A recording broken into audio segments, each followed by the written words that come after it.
Hi, it's Arjun with the video update this week to provide some additional color and go into some examples on our cash return on gross capital invested, what we call CROCI framework, which is basically an additional, let's just call it profitability toolkit we want to start implementing to really round out how we think about both the sector, but especially subsectors and company type analyses in looking at, frankly, traditional energy to start with, but I think it's applicable more broadly. And as a reminder, if you are listening to this on Apple or Spotify or some other podcast app, there is a video. You can find it on Substack, on my YouTube channel. If you're getting this via the Verdant channel, you can already see the video. It's not just audio. There are some slides that go with what I'm talking about today. So let me start off with why introduce a new or a second profitability metric. And it's not new. I've given a lot of credit, and it's deserved, to that great Credit Suisse First Boston team from the 1990s, Jim Clark, Gordon Hall, and team, of originally introducing me to this metric. We used it at Goldman Sachs during my career, cash return on gross capital invested in. There are some issues with return on capital employed, mainly around how ROCE handles write-offs. So if a company takes an impairment or a write-down for whatever reason, the go-forward ROCE gets boosted by the fact that shareholders' equity has been reduced by the amount of that write-off.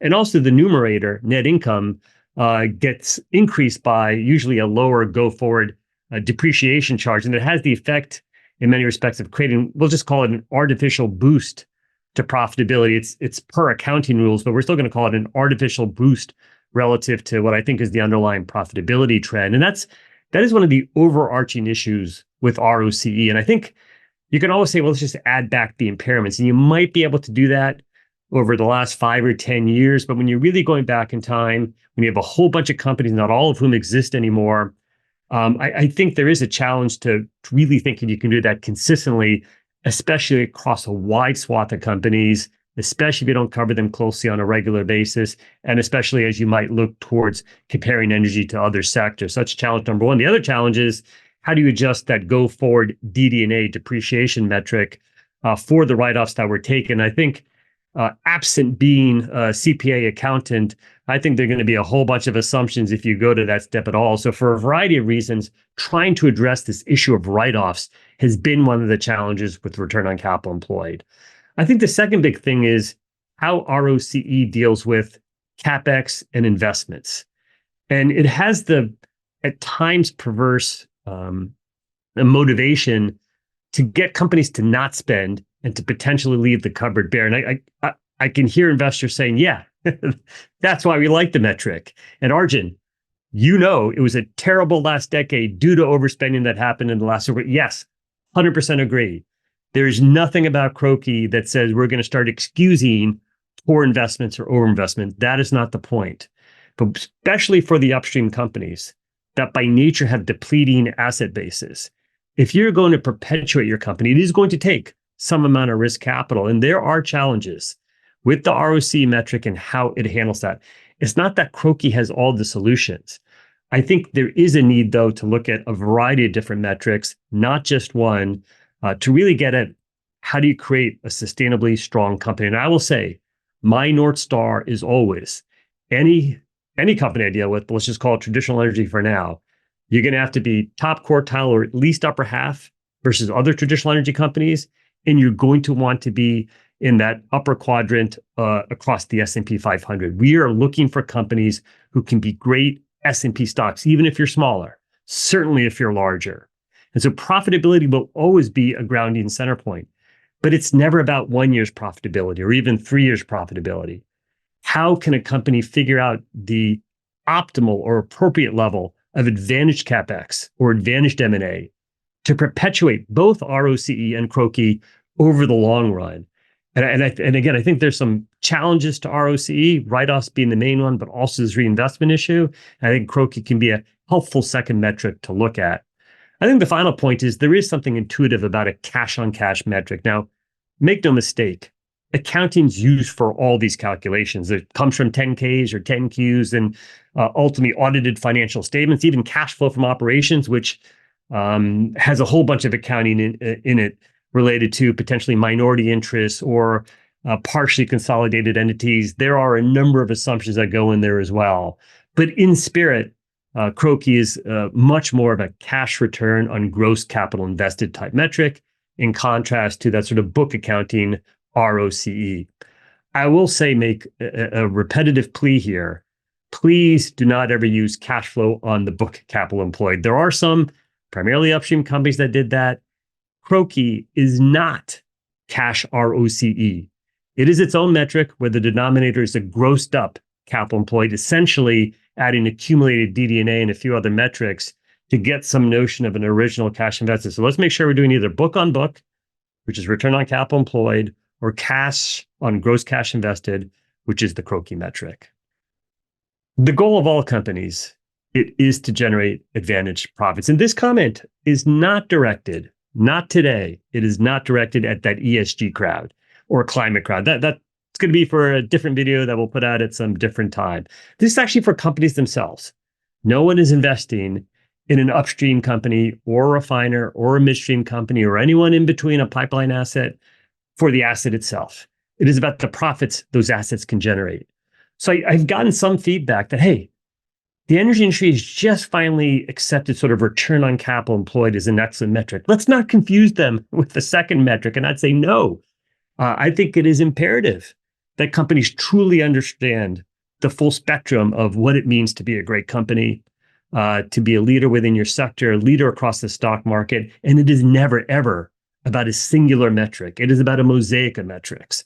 All these metrics have pros and cons. We're not trying to keep it simple by only looking at ROCE. I think there are a range of metrics. There's balance sheet metrics, there's free cash flow, there are project IRRs, there's the full spectrum of opportunities. It all has to reconcile. And I think it is incumbent, especially upon senior management teams at all energy companies, to think in these kinds of terms. So I don't feel bad about now trying to confuse things, if you will, by adding a second profitability metric. I think it's critically needed, and it's why we're starting to talk about this more. You know, as I noted in my post, CROCI has, I think, more relevance at the subsector and company specific level than it does in terms of the broad sector conclusions. I think if we're just trying to make these very broad bases, energy in a structural bull or bear market, we used our quadrilateral of death to explain the challenges of too much CapEx, less cycle. All those big picture conclusions, the ROCE is fine. It is really when you get into that subsector or company specific analysis that I think it's relevant to look at CROCI as an additional metric, an additional explanatory variable. And I'll show some examples later in this video. And I highlighted last week, and I appreciate several of you sending me the actual report. All Roads Lead to Rome was actually a valuation report written by Mike Young on September 27th, 1999. And I know why I remember it. I had joined Goldman in July of 99. I was launching in December 99. And the spirit of this report, which is that there's no such thing as a singular way, in his case, Mike Young's example, to look at valuation, all roads lead to Rome. And that is true for profitability. There are some who treat return on capital employed as if it's a religious cause. It is not. It is a super helpful metric that I've liked and loved and will continue to use. I think this is a second metric. Free cash flow we'll look at, balance sheet health we'll look at, project IRRs we'll look at. We're going to try and create a full picture here. All roads do lead to Rome. I noted that CROCI is less of a differentiator versus ROCE on the sector calls. And so let me just go through this graph. The black line is ROCE. The purplish line is the CROCI. And it goes back to 1991 to 2023. You can see that on both return metrics, you had the 1990s and then the super cycle that led to a peak in profitability, kind of in that 06 or 06, 08 timeframe on really both these metrics. And actually, in absolute terms, they both peaked at very similar metrics. What I think is interesting is that ROCE fell off faster than CROCI.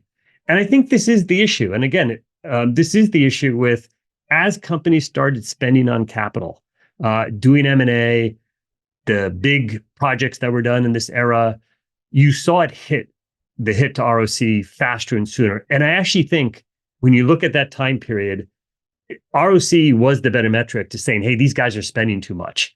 And I do worry, or I would suggest, if we were just looking at CROCI, we might have fooled ourselves into saying, hey, even at $100 oil, even though the CROCI here over 2011 to 2014 is worse than at $60 average oil over these 3 or 4 years. It's still a pretty good number where ROCE had clearly deteriorated to much worse numbers. I think ROCE was probably the better indicator of too much CapEx and a real deterioration. But I think it would have been one of the things where we would have had to and wanted to spend a lot of time thinking through what is this divergence telling us? Which one is the more accurate measure? Or which one is giving us the better signal?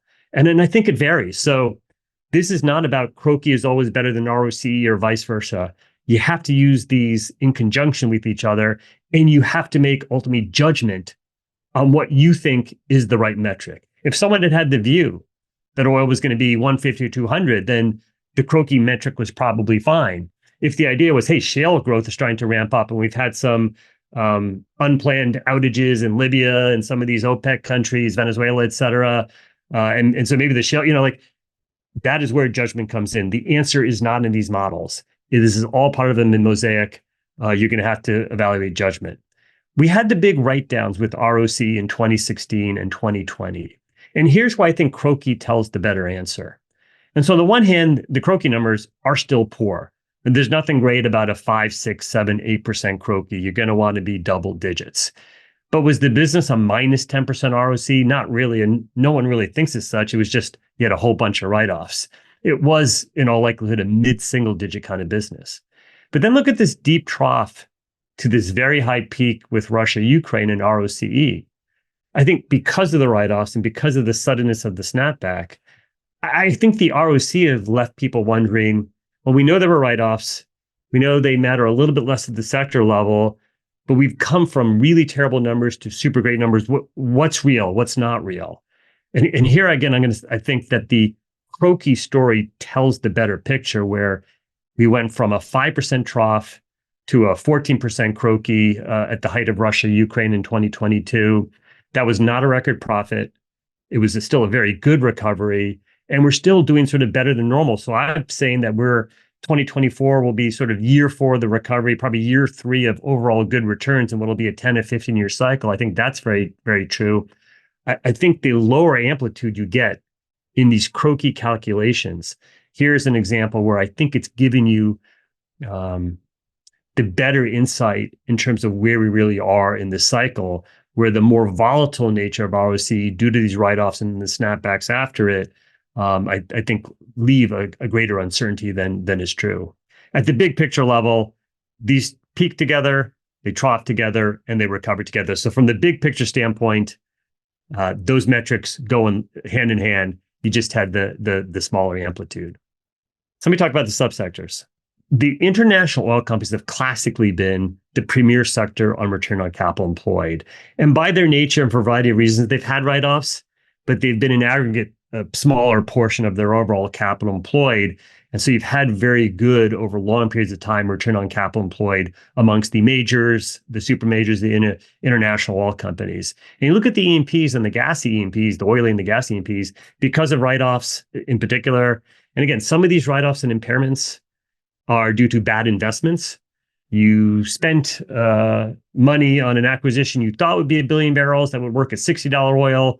In fact, you only had 500 million barrels and it requires $90 oil. A classic example of a acquisition gone poorly. That's one type of acquisition. Another type of impairment is simply in a given year, at year end, prices dipped for cyclical or weather or whatever reason, and we had to take kind of an accounting write down.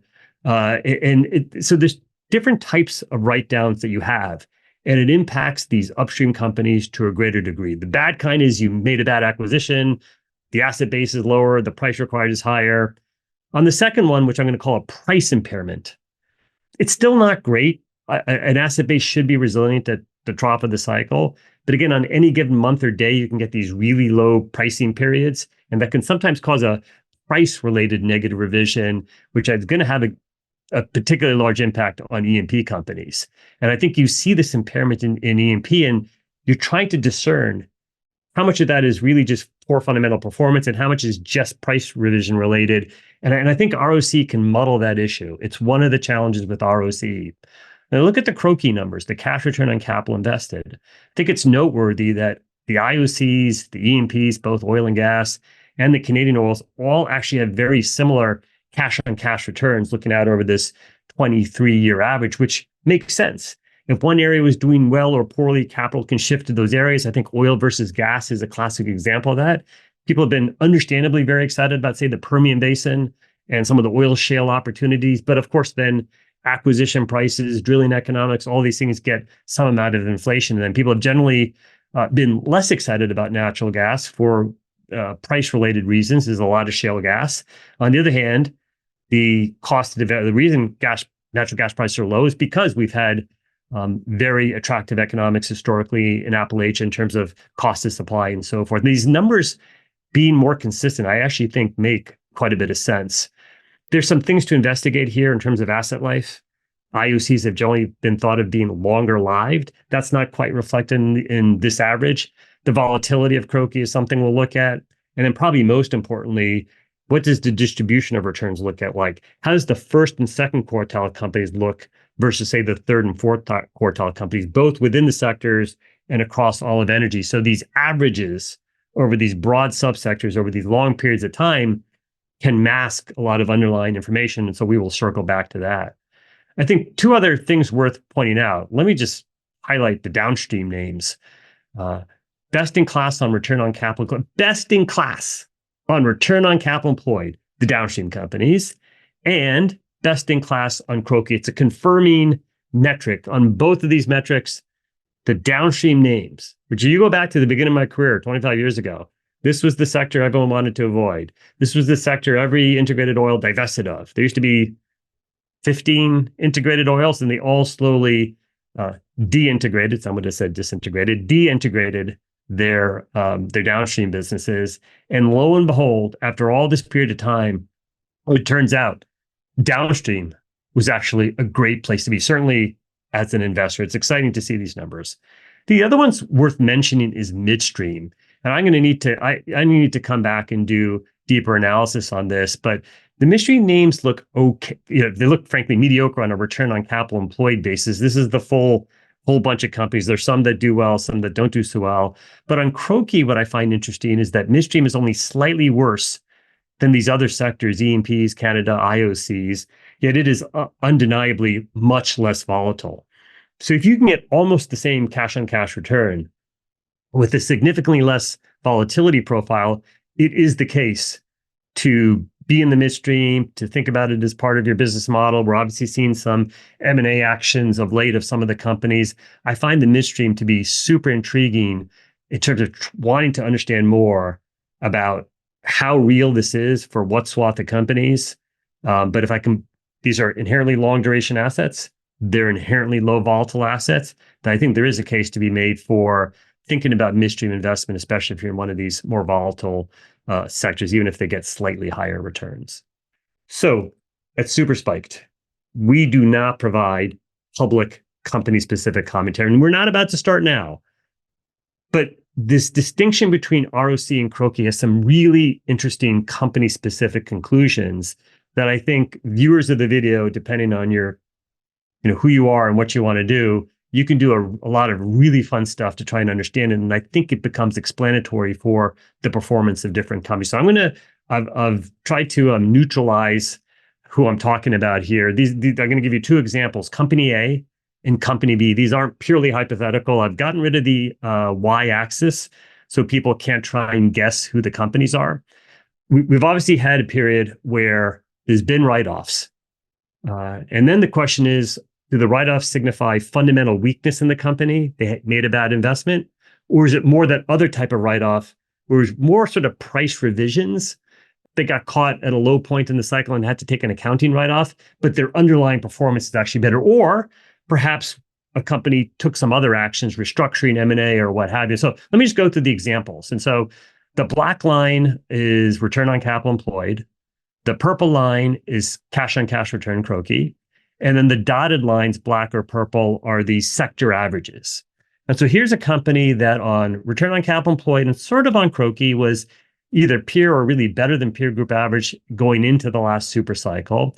And then for extended period of time, and again, on both these metrics, ROCE and CROCI have become sort of worse than the peer group average over quite a bit of time here to, up to the present. But then lo and behold, with all the write-offs in 2020, suddenly ROCE has really shot up here. And I think there's not an investor or an analyst or a management that says, oh, that's their real ROCE. No one thinks that. I think the question is, what is their underlying performance? We know it's not that. We know it's not the ROC you're seeing here. No one thinks that. That's not the point. What I like about the CROCI number is I think it certainly fits with the underlying performance where it's been worse than the peer group, and that has continued even to this day. So ROCE due to write-offs has become well ahead of the peer group, yet the cash on cash return is below the peer group average. And again, I'm trying to keep this as generic as possible. There's no access. You're not going to be able to guess the company. We are not looking to pick on companies here, certainly not in Super Spiked or at Veriton. It's just not the right place to do that. The point here is to articulate why I think you would use CROCI to get the information that on cash return, yeah. And if people know the company, they're going to immediately say, yeah, I know that.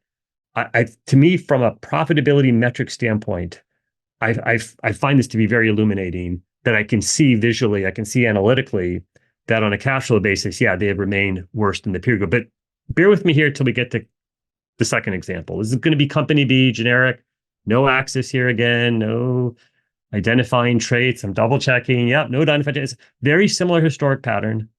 The gray line, different company, return on capital employed. The lighter purple line, CROCI, did well last super cycle, struggled for 20 years, took the write-offs. And again, I don't think anyone looks at this company who knows this company says, well, that's their return on capital. No one thinks that. But look at their cash on cash returns. It's actually better than the peer group. So after a period of struggling versus peers, where this purple line was below the dotted purple line, since 2021, I'm going to say this fundamental improvement. And that could be because perhaps the negative revisions here in 2020, maybe those were more of that accounting price-related nature.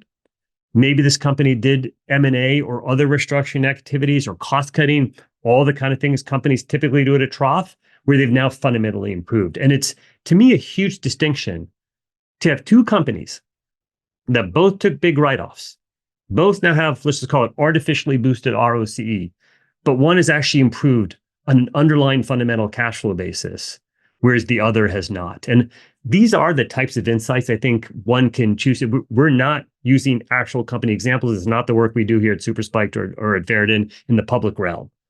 But I think for investors, for management teams, I really hope this example is helpful to why I think it makes sense to incorporate the second profitability metric.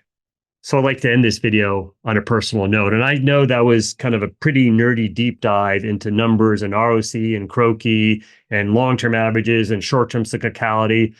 And all of it, I live and die by. I love doing all that stuff. But what I also love doing, and I mentioned in last week's post, is actually visiting companies in their offices, at their field sites, and around the world. It is a great complement to looking at profitability, to understanding the culture of all these different companies. And I was certainly blessed.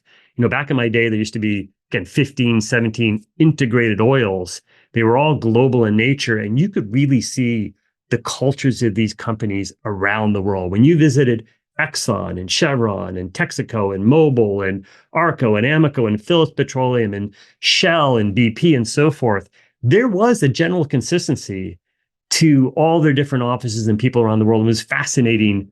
It was fascinating to watch. I think I'm okay mentioning this example. I remember when the first time I ever visited Rowan, the drilling company. And I remember I grew up in the suburbs of New Jersey, which is not exactly the heart of like hunting culture, and seeing all those animal heads on their wall. It was culturally different than a whole bunch of other companies we saw. And it was a lot of fun. Bill Provine was a great IR person those days, for those of you that remember him. But there was a distinct culture to Rowan.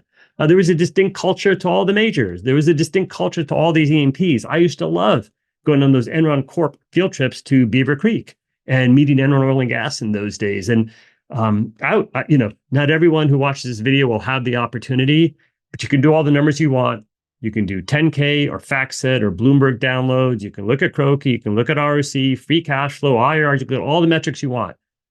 That is ideally complemented with visiting companies in their offices on their home field, around the world, or if they're only US and all their different regional offices, and really getting to know the people of this business, their culture, what makes them different, what makes them tick. There's some you're going to find appealing. There's some you find less appealing. It's all interesting. It's all fun, a lot of fun. And I'm really lucky that I've had that opportunity and continue to have the opportunity to go visit these companies around the world. Thank you.